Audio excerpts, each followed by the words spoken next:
You're listening to the Clutter Fairy Weekly, a weekly webcast and podcast brought to you by the Clutter Fairy in Houston, Texas. If you'd like to participate in one of our live webcasts, please visit cfhou.com/weekly. You'll find a calendar of upcoming webcasts, as well as instructions for joining the Zoom meeting via the app or by phone. We'd love to see you. That URL again is cfhou.com/weekly. Now here's the weekly episode. Enjoy. Hi, Clutter Fairy fans. This is the Clutter Fairy Weekly for January 28th, 2025. I'm your co-host, Ed Gumnick, and I'm speaking with Gayle Goddard, certified professional organizer and owner of the Clutter Fairy in Houston, Texas. Hi, everybody. The Clutter Fairy Weekly is the webcast and podcast that digs deep into the clutter that piles up between you and the life that you want to be living. We explore the habits and behaviors that lead to clutter, and we suggest strategies to slow the accumulation, reduce the collection, and comfortably manage the stuff we decide to keep. If you're new to our Zoom meeting, we want to let you know that you can share your comments and questions via the chat, and I'll try to make sure Gayle addresses them before we move on to another topic. You can also use the raise hand feature if you'd like to ask a question or make a comment yourself via audio or video. And we're also streaming the webcast live on Facebook, so you can share your questions and comments there, and I'll relay them to Gayle. We're going to start by talking about last week's weekly tittle, which was called Reset Your Mindset. The assignment was to dig deep into your mindset with respect to decluttering and organizing. Let's hear from our participants in Zoom and on Facebook who tried the tittle this week. Please let us know in the comments. I did not find any tittle reports by the time I was preparing content yesterday. But I found a comment from Kathy that was a follow-up to our conversation from 2 weeks ago. Kathy used this week's survey as an opportunity to report back to us about progress on her kitchen table. You'll remember we talked about, Kathy said she had a basket behind her place at the kitchen table. It was full of papers. Designated for papers, but she still ended up with piles on the table. And so Kathy wrote to us to say, just a comment to say thank you for answering my question about kitchen table piles. You were spot on, and I immediately started implementing the notebook suggestions successfully. Really glad to hear that. Kathy was asking about dealing with the papers that she wanted to keep out and refer to often. And so she had made piles of those papers on the table, but she didn't really like the piles being on the table. And so, but she felt like they were important enough that she needed to be able to reference them frequently. And so we suggested a binder with sheet protectors so that she could put those loose papers in that binder and then be able to flip through the pages to see what she wanted. And it sounds like it worked for her. So we're really glad the idea helped solve your problem. Yay. And thanks for reporting back in and letting us know. We always like to know if our suggestions are helpful. So thank you so much. Well, and I think the broader lesson that probably other people might take a look at there is, if you've established a system and the system isn't working for you, take another look at that system, break it down, or send us an email. Tell us what you're doing and how it's not working, and we'll attempt to break it down and figure out why it's not working for you. You can always tweak something, and sometimes it's just a matter of you don't recognize that there's two competing needs there. And for her, it was, I'm putting all my papers up in behind me on the shelf in these trays. But if I do that, then I can't find these pieces of paper that I have to have all the time. And so I'm leaving them out. And she hadn't considered that she really needed two systems. She needed a system for the paper that she didn't have to get her hands in all the time. And she needed a second system for the paper that she did want to get her hands in all the time. And so she just hadn't thought about it that way, I think. And so, that's usually when people start asking me about things that have broken down. It's usually because there's more than one need being addressed by those systems, and they're not all, they can't all be covered by one blanket solution. Each of those systems needs their own specific thought process and problem solving, mechanism. Yes, thank you. Filing system or decision tree or whatever, whatever, depending on what kind of system we're talking about. Connie says, a need to tweak my DH, actually. I think that she's talking about the system in her household that needs adjustment Is her husband? is the husband. Or that might have also been a tittle report about resetting the mindset, because maybe what she's trying to tell us is that she needs to reset her husband's mindset. Oh, there you go. We do Okay. encounter that feedback quite a bit.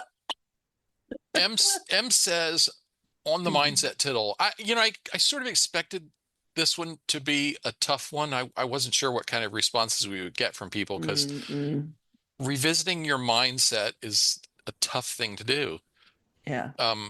You have to really stop what you're doing and focus on the self-awareness, which is not Mm. easy. M says, my introspection revealed panic caused by past poverty. And there's nothing like panic to motivate you to not let anything go. I totally get that. Well, and to shut down any progress you're making Yeah, too. yeah, yeah. To make it feel like any decision you make is going to bring you closer to your fear of being in poverty again. And I totally get that. Um, Connie's got her hand up, so I think let's Connie, go ahead and unmute yourself. And Yep. Okay, basically it's the mindset is I've got to get things done because I'm getting older. I know I won't be able to do things later on. Whereas my husband says, well, I want to do things while I'm young and I can enjoy all these things. I can do all the sorting later. So that's basically it. Yes. gotcha. I hear that. And I think he's basically saying I would rather have fun right now and not worry about chores. And you're like, yeah, yeah, it's going to be way too hard for us later and we need to do it now. So A little bit of an ant and grasshopper situation going on there. yeah, yeah, you may have to work around him for a little while and try to enroll him in negotiate some fun in exchange for some support in working on projects that you need to get done. Here's another tittle report. Ginger says, it was bedroom week. I opened my Mm. closet to give it a look over, spotted something I'd overlooked, a bag of old CPAP supplies. I pulled it out. This is an example of just in case. I kept to use with my new machine. They don't fit. Right? Yeah, I realized that those CPAP machines, they've evolved really rapidly. They've changed a lot and quickly. And there was a recall apparently on a version.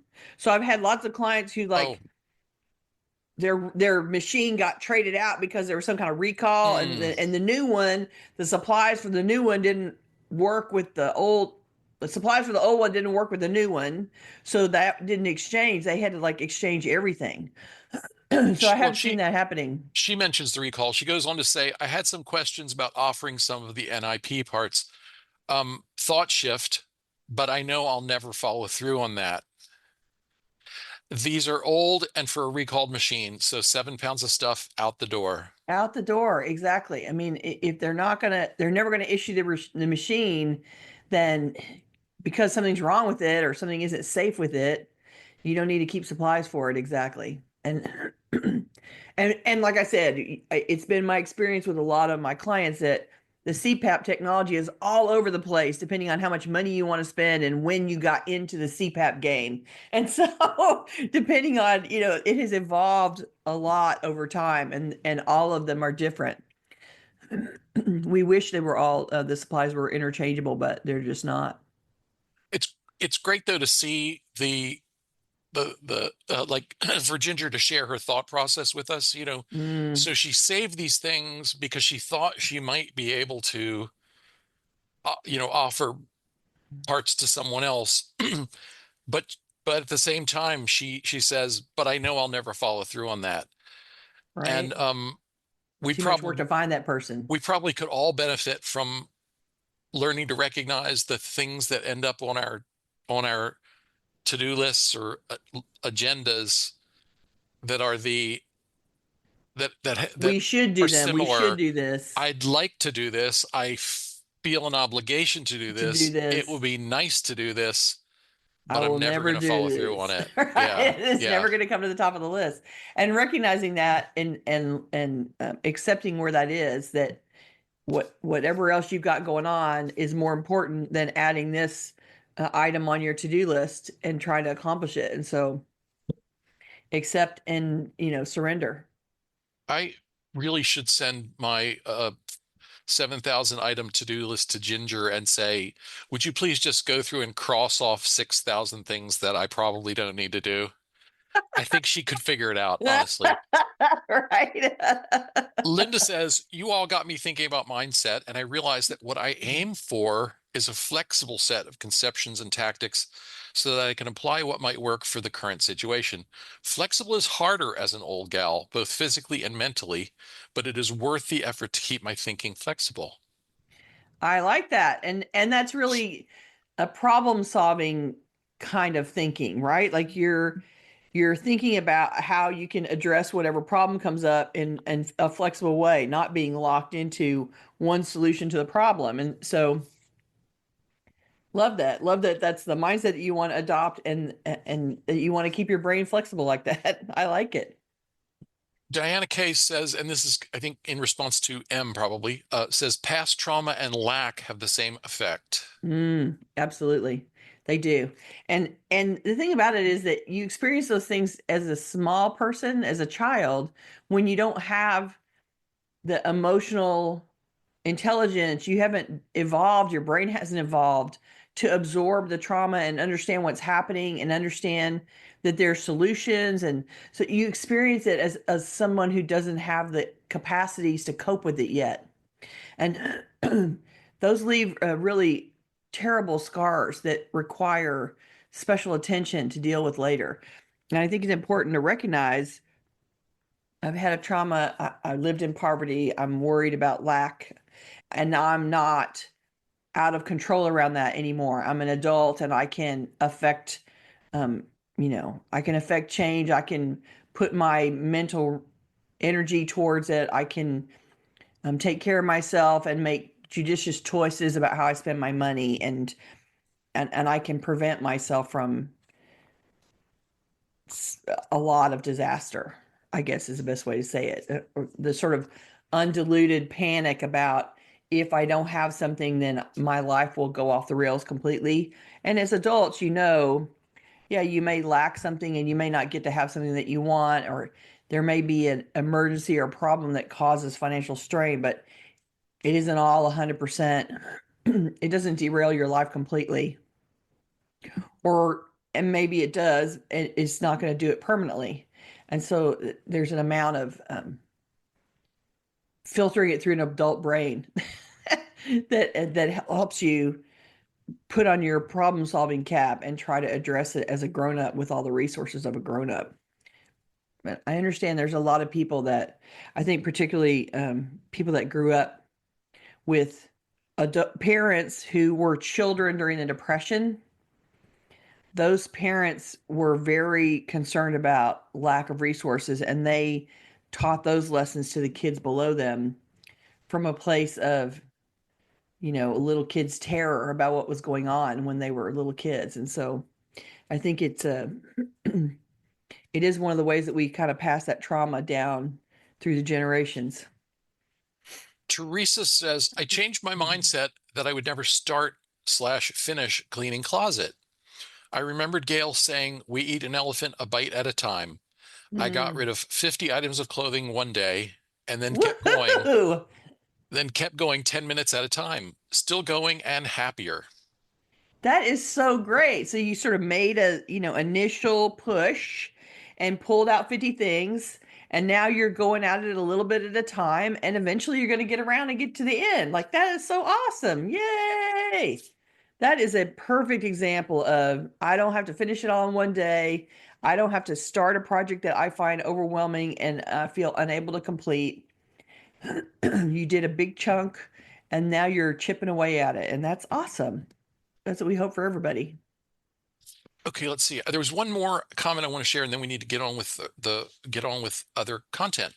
Veronica says, maybe the life you've always wanted is buried under everything you own, is the quote I'm reflecting on. I have been thinning my craft stash to the projects that I still find delightful and giving away the items that do not complement those projects.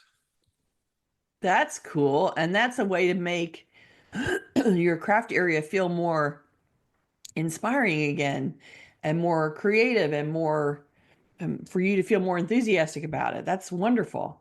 I think that's a great modification to making your craft room. Dig out the things that don't light you up and pull out the things that you do find delightful.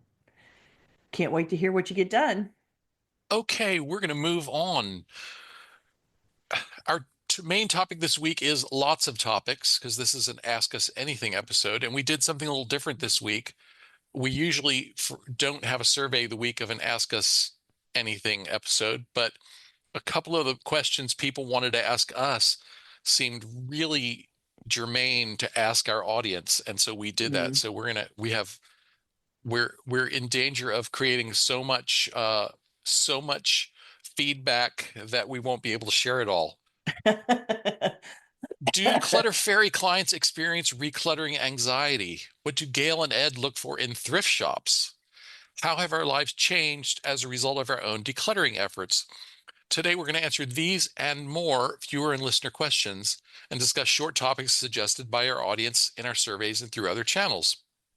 Let's start with, how have your lives changed as a result of your own decluttering efforts?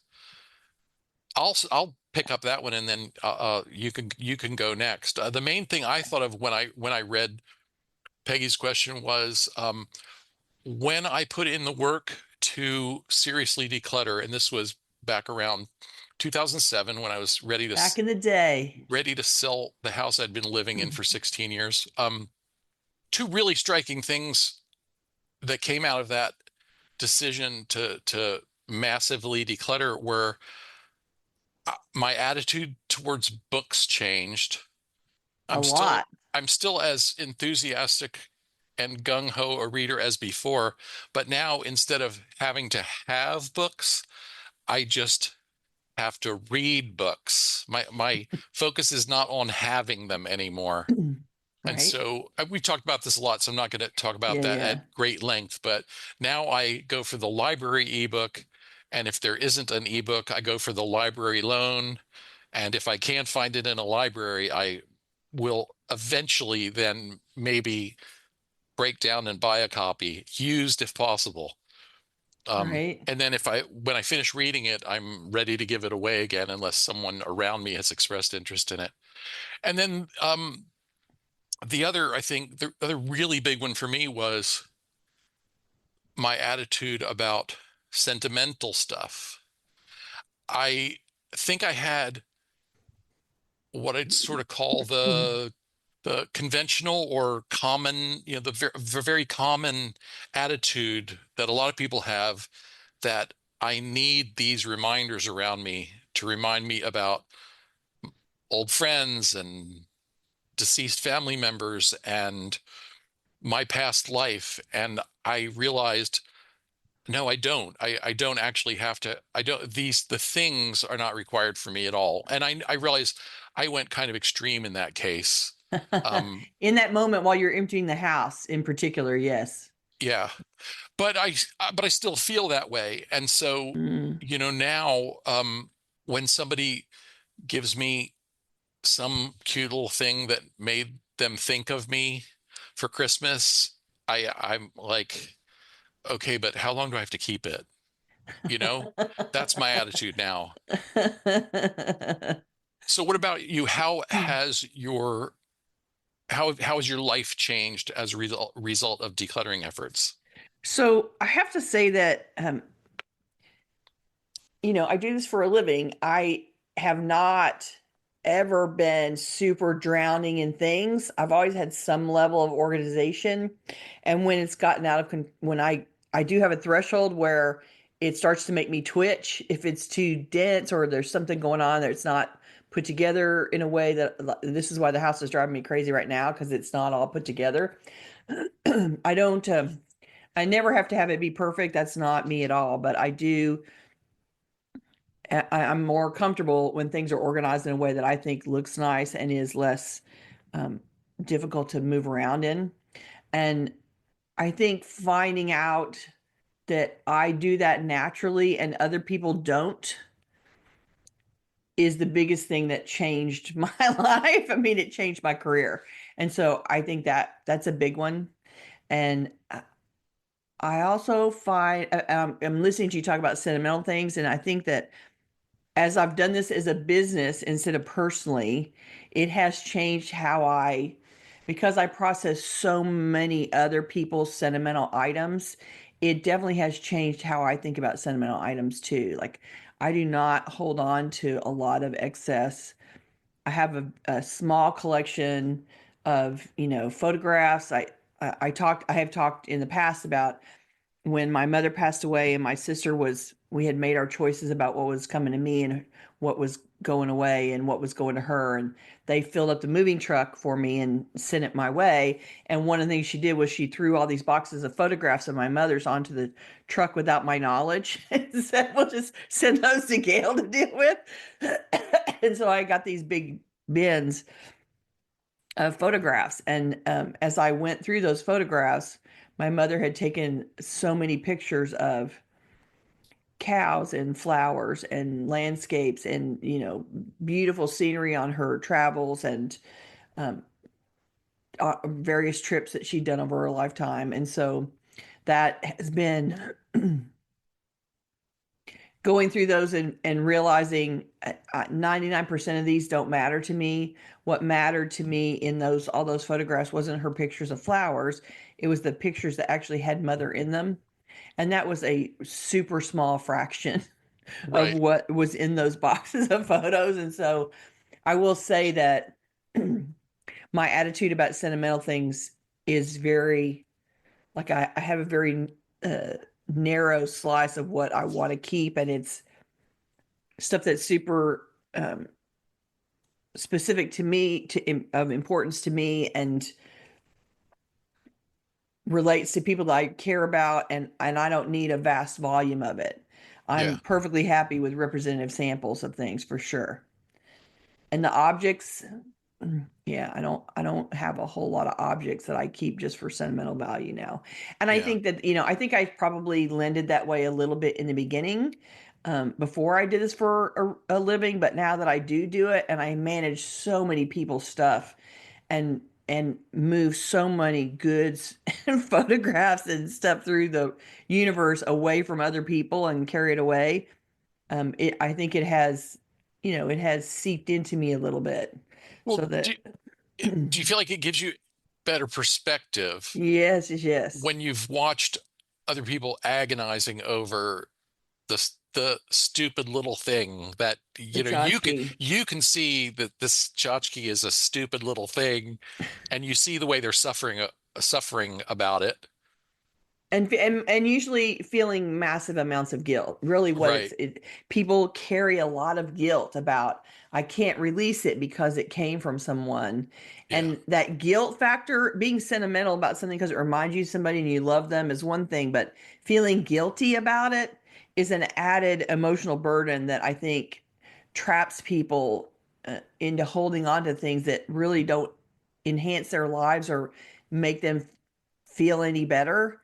They just feel guilty about giving it up. And so I do spend a lot of time trying to talk people off the ledge of guilt Yeah. and trying to find out whether they really like what is in front of them or whether they just feel guilty about not keeping it because it came from someone, and trying to separate that and tease that apart for people so that they can keep the things that they really like and that they really value and not burden themselves with things that just make them feel guilty.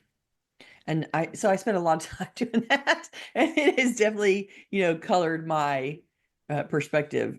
It's enhanced my already natural sort of way of thinking. It has enhanced that thought process for me. Okay. Gabriella says, after people have done a major declutter, have you heard of them experiencing anxiety of recluttering? For example, I got snazzy prescription sunglasses and a leather belt for Christmas. I've been wearing both frequently already, as they're exactly the style I like. Yesterday, however, I bought a luxurious black scarf and some pajamas. Even though my outflow of clothing items has in the past years been way higher than the inflow, I reduced my net inventory of clothes by over 40%. I feel somewhat apprehensive, having added more clothing lately. So, Thank you for that. That's a good yeah, question. So what? was going to say, so do your clients experience this recluttering anxiety? I think that lots of my clients can relate to what Gabriella is describing. After you do so much work to clear out a closet, and over 40% is a lot, or in any other space, truthfully, if you do a whole bunch of work to clear out a space in your house, you're very much aware what will happen if you fill it up again. And as you buy and bring new things back into the space, you can literally see how you're adding back to a space that you just cleared out. It can be very confronting about what your nonchalant or unaware shopping behavior can do to your fill up your space. I think it's one of the benefits that you get from doing such a decluttering job that you become very aware of what you're doing to add stuff into the house. It changes the lens through which you can see what you bring home. And once you have that lens and she's describing, I got these two gifts and then I bought these two things, and suddenly I can see that I'm adding things back into my closet. It's making me nervous. Like, you get that lens after you do a bunch of work. You stop being unconscious about what that addition of things into the house is doing to your space. And it absolutely, I don't want you to feel anxiety over it, but it is important to notice it and to pay attention. Now, do I think four things is decreasing your 40% reduction in the closet? No, I don't.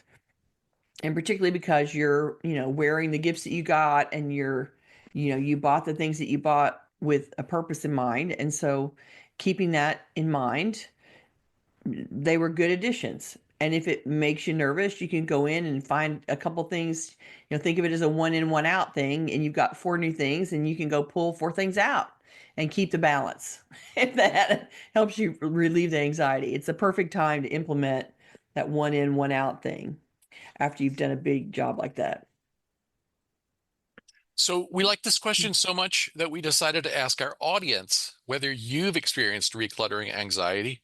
A lot of people said they're looking forward to experiencing recluttering anxiety someday if they ever complete a major decluttering project. Go team, go. Here are a few other answers we'd like to share. Rose says, yes, I've experienced recluttering anxiety. Usually I get complacent at first when it starts to get recluttered, thinking I'll clear that flat surface tomorrow. But then I get busy tomorrow and it doesn't get done. And before you know it, it's back to messy. It can certainly happen. A cleared space doesn't stay clear by itself.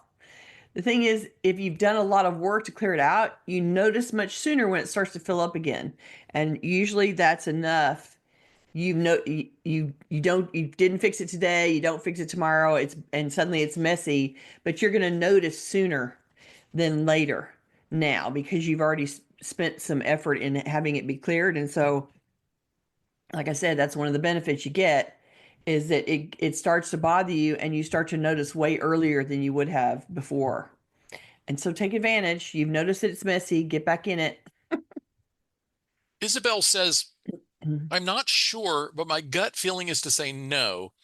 It's more that I have this feeling of being certain that the space will return to its cluttered state, but without it causing anxiety.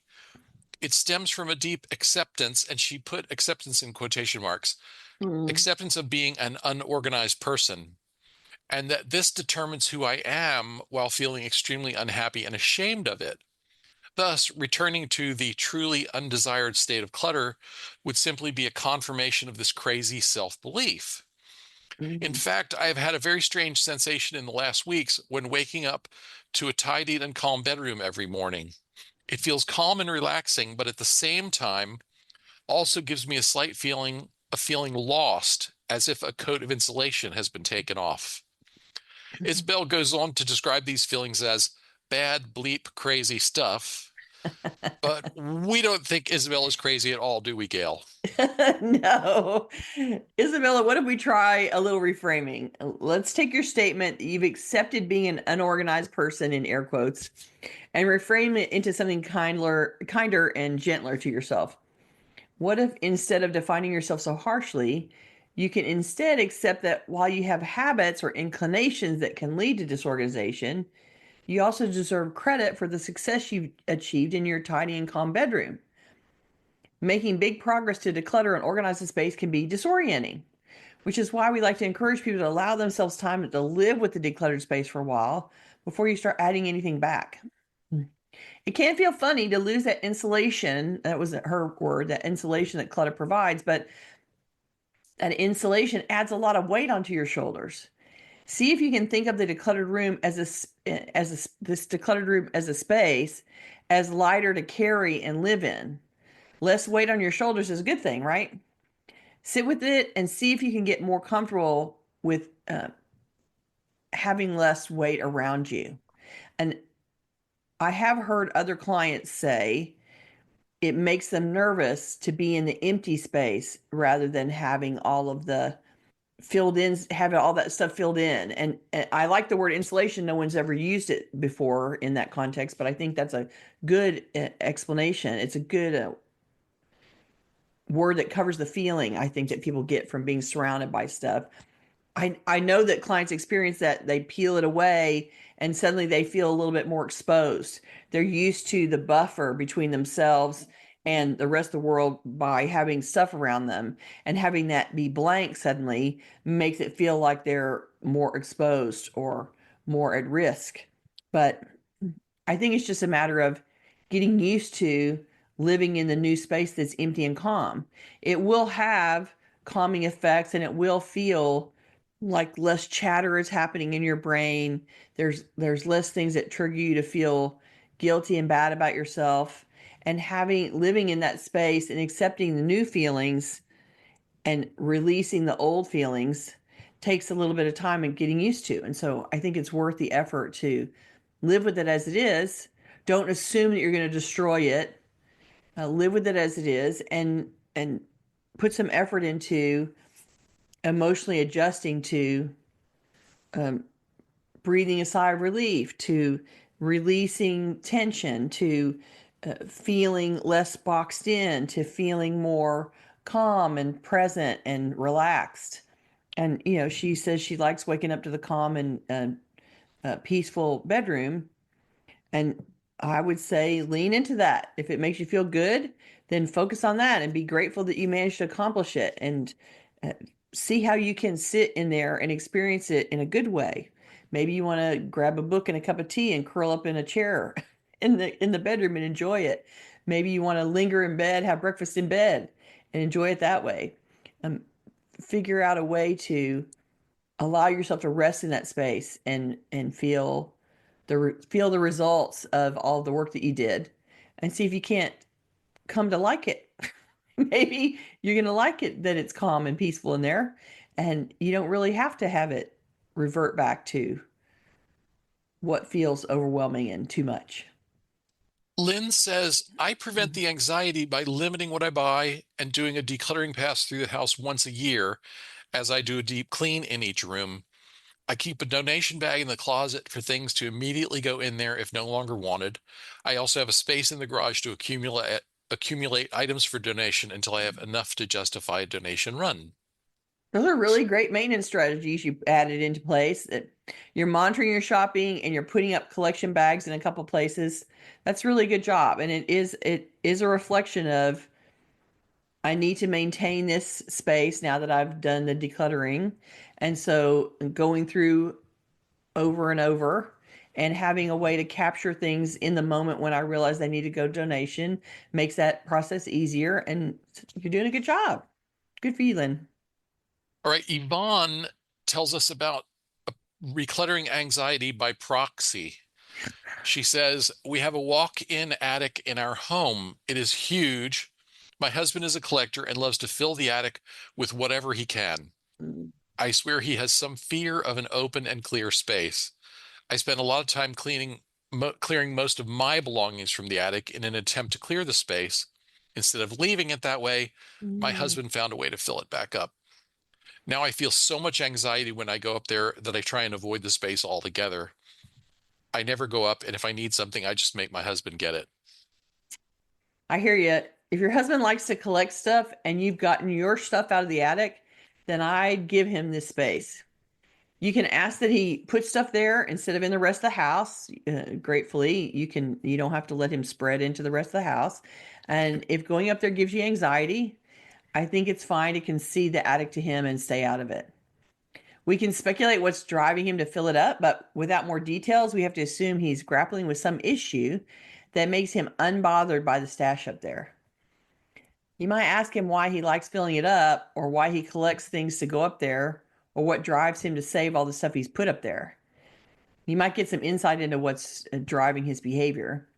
In the meantime, until he sees it as a problem, or someone tells him that the extra weight upstairs is making the house unsafe, you're not likely to see any change in behavior. So, asking him to retrieve something out of there is a good plan for your own sanity. We don't want you to have to be triggered by being in a place that makes you feel anxious. And the fact that he's a collector is a whole another ball of wax that somebody needs to deal with him. And Yeah. may or may not be something that he's willing to do with you. And there you go.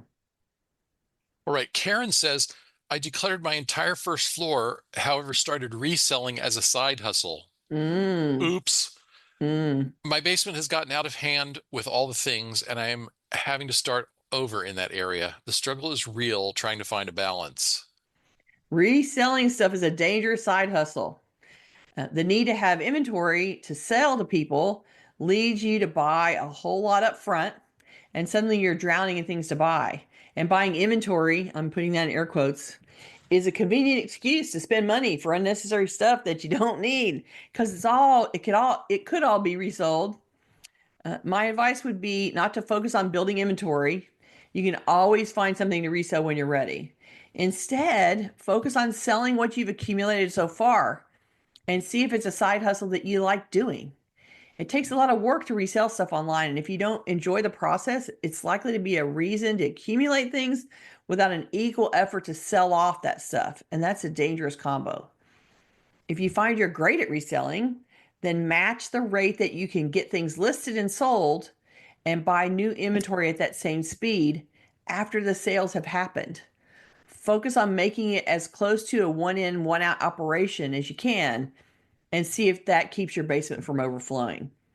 Or I gets it see, back under control. yeah, I see a lot of that. My intention was to have an online reselling store. And so, I'm going to start a store. I must need to buy some stuff. And people go out, and it's an excuse for them to go thrifting and to go garage sailing and to go, whatever direction they go looking for material. It's a justifiable reason to buy stuff with the intent to resell, but they don't get into the reselling part very well before they realize it takes a long time. It's not as much fun. They don't enjoy that. And then they end up with a whole lot of inventory and no great desire to do the selling part. And so Yeah. you got to find that out about yourself, whether you really like the work of doing the reselling or not. And if you don't like the reselling part, then you don't really need to be buying stuff to sell. You need to switch your side hustle. If you do it and you're good at it and you love it, then just try to do it sell stuff and then replace with the next things to buy, not the other way around. Yeah. Okay. We better move on to another one of our questions, or we're never going to get, well, we're never going to get through everything we prepared for today. Tell You that were right so now. worried about it. I know. Okay, so C, just the letter C, asked us, if either of you ever go thrifting, what kinds of things do you look for? I thought this was a really interesting question, and also a fun one to share with the audience. Mm. It's funny, but I think of thrift stores as a place to receive stuff, not a place to buy stuff. Right? I have wandered through some thrift stores in my day, and I tend to look for beady things I'm looking for things that can be cannibalized for interesting parts. And funnily enough, cat artwork. I mean, things that hang on the wall. I will squeal about anything that's related to cats, but I won't buy it. I don't want a bunch of cat tchotchkes in the house, but I enjoy wall art with cats. And I will tell you that my friends who were helping me pack, somebody was like, "Wow, Gayle has a lot of cat artwork." I was like, "Oh yeah, I guess I do. Probably, 75% of the artwork that I have has some kind of cat action in it." So that's apparently what I'm drawn to in artwork. Well, and as you can see from the background photo, in my head, I see Gayle going to thrift stores looking for brightly colored cowboy boots. But that was just my take Yeah, that was just you having a on little Gayle in the hallucination thrift there. store. I myself do not spend a lot of time in thrift stores. I have gone along with people who were Gone along for the determined. ride. I've gone along for the ride on plenty of occasions, but I'm super, super allergic to mildew and mold spores. And so sometimes I just walk into a thrift store and I have to turn around and leave because the atmosphere is too overwhelming. Mm, I I kind of share the feeling of a lot of our survey respondents. I'd be more likely to buy like kitchenwares, maybe hardware. I would consider buying at a thrift store. I'm not a big thrift store shopper. It is it. I have we have a set of Royal Doulton 1815 tableware, dinner right. Yeah. That plates and pattern that bowls you and guys have. everything, and I keep hoping that at some point that will start turning up in thrift stores so I can fill in things I'm missing. Yeah. But I'm not going to go out looking for it. It's more that would be more the kind of thing that I would alert my thrifting friends to and let them do the work for me. Well, and I do think of thrift stores sort of as a big, crowded place of temptation to make people take things home that they don't need to add to their collections. which is also a side effect of my job. Right. But we did have some respondents who said, I Mm, buy everything I can at the thrift store, hmm. because of the budget aspect. Right. So I wanted to mention that there was sort of a consensus among respondents. So many people said, I won't buy underwear or shoes at the thrift store. Hmm. Many, many, many people said that. Um, Which I guess is a reflection of it didn't feel sanitary or right, hygienic to right. buy used stuff like that, right? DM says, DM looks for home decor or art, pictures and frames, glass or ceramic items to use in a new way. For example, a handleless creamer as a pen holder, clothes, plant pots. I never buy undergarments or shoes, but I'm fortunate enough to be able not to. It's great that you're looking for things to upcycle in a new way. I did wonder about the home decor and art comment. Do you feel like you still have room to add more decor and art?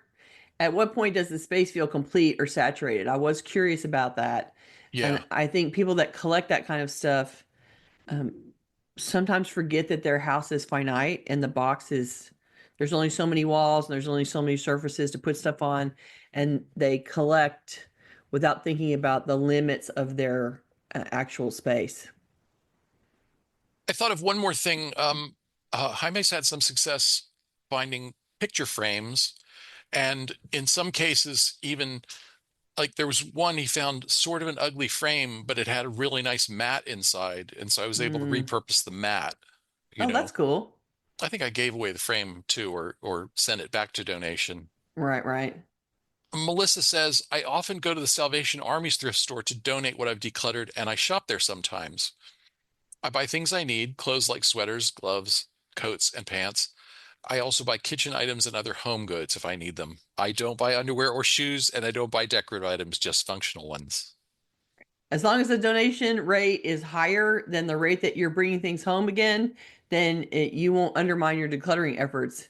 It feels like it's a good donation trip if you donate 30 things and come out with two new. That's a rate that's still helping you get a space under control. That's my only caveat about taking things for donation and shopping at the same time. You don't want to erase what you just donated by Right. bringing stuff at home at the same rate. So keep that ratio net negative, a net giveaway, and then you're ahead of the game. Isabel says, I buy everything secondhand except for panties and socks. 98% of the contents of my household were bought used or secondhand. Now that's the mark of a professional thrifter. That everything you own has been bought secondhand. That's a really cool goal. And as long as it's still at a manageable volume on the house, then you're in good shape. And if you were able to furnish and do everything in your house secondhand, good for you. I'm sure you saved a lot of money. Okay, Patty says, I look for serving dishes, coastal decor, old buttons, old bottles. Would probably not buy clothing. I noticed that a lot of you thought clothes were not a preferred item. And I'm wondering if, Patty, did you list your collections? Buttons, bottles, serving dishes, coastal stuff? Are these things that you have big collections that you keep adding to? Or did that list reflect a set of needs you had at the moment? Thrift stores are a great source of new pieces to add to a collection of almost any kind. And it's why collections get so huge, because you can always find the next piece in a thrift store. It's important to notice when a collection's getting too big for your space and return some of the less favorite pieces back to the thrift store for somebody else to collect.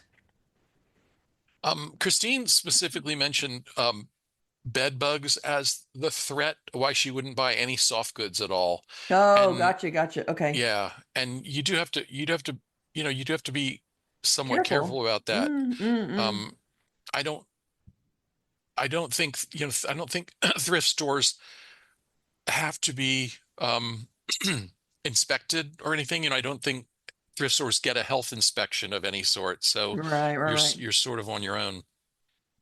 Um, let's see. Let's go to a couple comments here. Ellen says, my daughter thrifts most of her clothes, but they spray them with a scent that means that they have to be washed multiple times and still bother my allergies.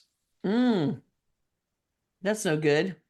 And I'm wondering if there is a an odor control additive that they use for sports clothes that's Mm, supposed to help with the sweat odor that clings to clothes even though they've been washed. yeah. And you might try that additive and see if that additive affects removing the scent that's been added to the clothes.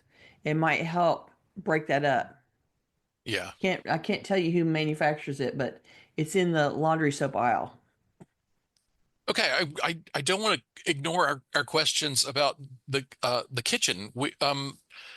This question, yeah, Mm-mm. is this was Isabel, a different Isabel Oh, actually. oh, okay. Isabel said, I'm really wondering how often people deep clean their kitchens and or cupboard surfaces. Asking friends hasn't really generated any usable answer. Are there any statistics about this within your professional community? And what routines have proven to be useful to ensure the kitchen is always clean inside and out? Um, so we asked our audience about this, and I was really curious, and I did a little Googling before we put the survey out and could not find any statistics on The rate or what ratio people, of what cleaning. people actually do. Yeah. Mm. And so we asked our audience, how often do you deep clean your kitchen, going above and beyond whatever daily or several times a week routines you maintain? And we offered options ranging from every day to hardly ever and never. And I didn't throw every day in there as a choice, thinking that a lot of people would say that, but I thought we might find, people who were trained in a professional or industrial kitchen and brought their habits home with them, places Mm. where they do clean everything every day, Mm-hmm, mm-hmm. but nobody answered that. Okay. One person said at least once a week. The largest group, 41%, said at least once a year, For deep cleaning. Okay. right? 32% at least once a month. And then 17% said hardly ever, and 9% said never. Okay. Yeah. So we asked a follow-up question, what routines or habits have been useful to ensure that your kitchen is always clean? And I'm not gonna share a lot of responses there. I want to thank everybody who answered and encourage you to go take a look at the survey results page. You can find that at cfhou.com/results 243. For the most part, what people gave us there was their regular routine. You know, they told us their regular routines. What Right. people found successful was having a routine, having a regular routine. And some people gave us very simple ones. I wipe the counters, I make sure the sink is clean, I load the dishwasher. That's what has to happen every day. Mm. And then some people went into a lot more detail. So So interesting reading. It'll be interesting reading to see the sampling of what people do in their kitchen. yeah.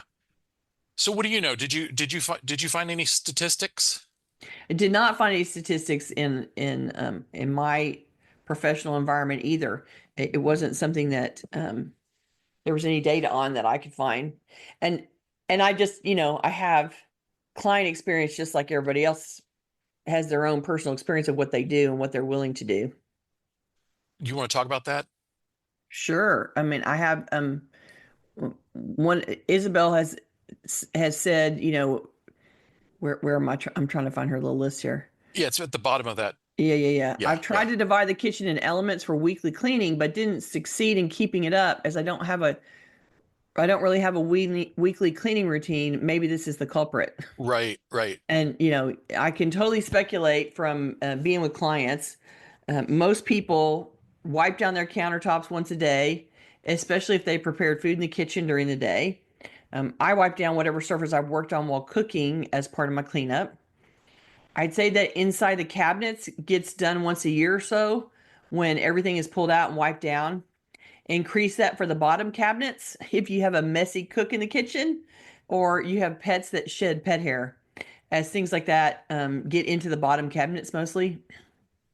And that's where you're most likely to be bothered by unwanted visitors as well. Right, exactly. Bugs. Ugh. Yeah. If you don't have a weekly cleaning routine, you're not going to execute the divided kitchen cleanup that you speculated. Isabel said, she made a plan to divide the kitchen up into areas to clean, but because she doesn't have a weekly routine, it really didn't work. It's like, well, yeah, you got to have a weekly routine. So you can use those divisions of the kitchen and do them on a monthly basis if you want, but the habit you really need to build here is the regular recurring cleaning routine in the kitchen. It needs to be one that makes you feel like you're staying on top of it enough to feel like it's clean.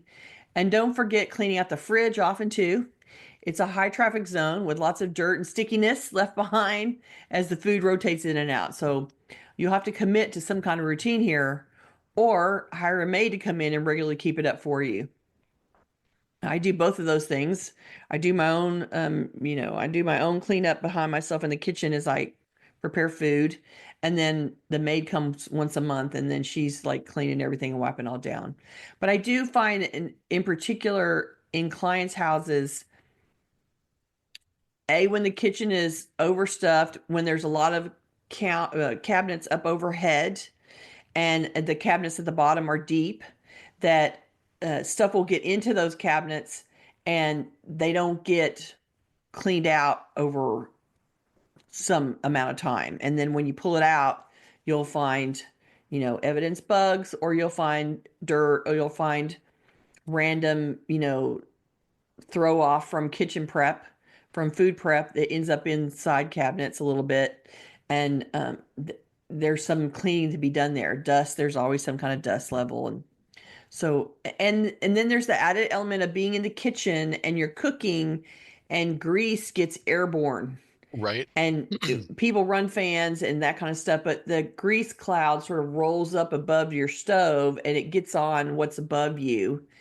And that includes the countertops above you. And so I think people are surprised sometimes when I go and I will run my finger down down a cabinet door and there'll be a little trail that gets left. And it's because there's been a buildup of grease overhead, and overhead is not a natural place that people think to wipe. And so there's some, it's worth the effort every once in a while to get up there with a cleaner and clean off the layer of grease that's been building up overhead. That grease stuff doesn't tend to go down. That's one of the things that goes up instead of down because it's going up in the cloud of the aerosol cloud of stuff that gets deposited. And what goes down is you're chopping on the counter and you're making crumbs, and those things get knocked into the drawers below you and into the cabinets below you. And so, yeah, they're all things that could use a little vacuum and a little, specialty cleaning A little love every and once in a care. while. Mm. Okay, we are just about out of time, Oh, and we are. Goodness. we have once again prepared way more Way too content much. than we had time to deliver. And so I think we're still going to stick with the plan for next week. But before that, I have a special announcement. We want to say a special thank you to Cheryl and Ali. I hope I'm pronouncing your name correctly. Aleigh. I'm guessing is Ali, could be Alay or Ali, right? Right? One of those. Anyway, we want to say a special thank you to Cheryl and Ali for becoming our newest Patreon supporters. If you'd like to Yay. help support our efforts with a recurring monthly donation of any size, please visit cfhou.com/Patreon. There you go. You- And thank you. Our friend Zoe she changed her donation too and upped it a little bit for the new year. So we appreciate that extra support and extra vote of confidence. Thank you so much. Well, and thank you to Zoe's partner who Oh, guilted Zoe into right. increasing the Yeah. donation. That was very nice of her. Your contribution to help us offset the costs of producing the weekly webcast. Thank you for your support, Ali and Cheryl, and all our generous underwriters. We appreciate you so much.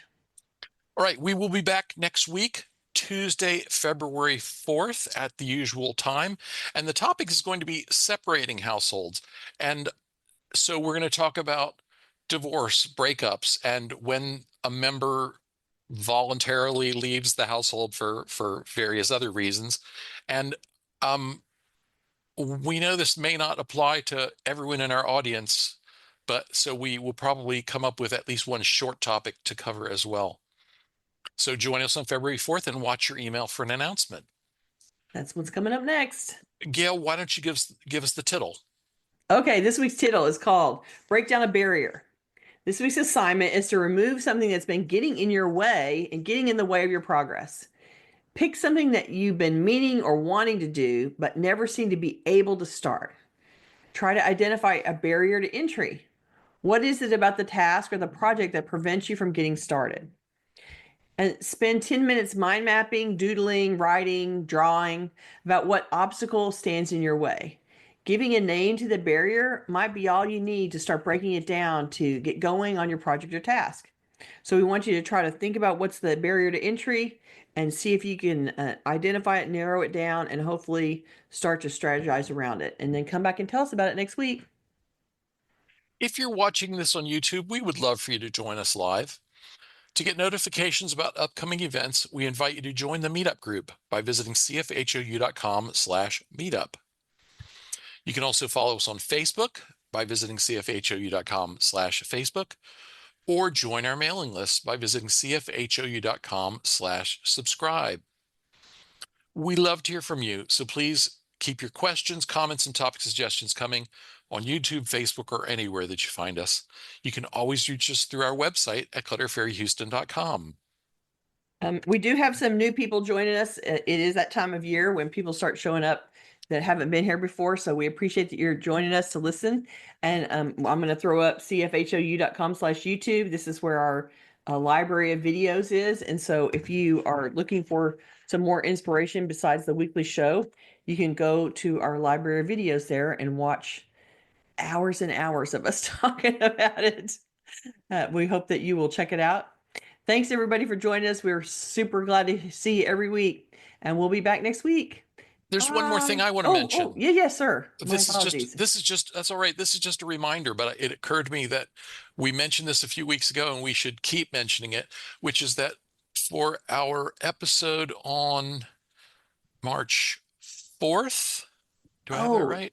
Yes, the book. Yes, March 4th, we're going to talk about the book Goodbye Things by Fumio Sasaki. So that's about 1, 2, 3, 4, 5. It's about 5 weeks off. So if you haven't read it and you'd like to participate in that conversation, I encourage you to get your hands on a copy.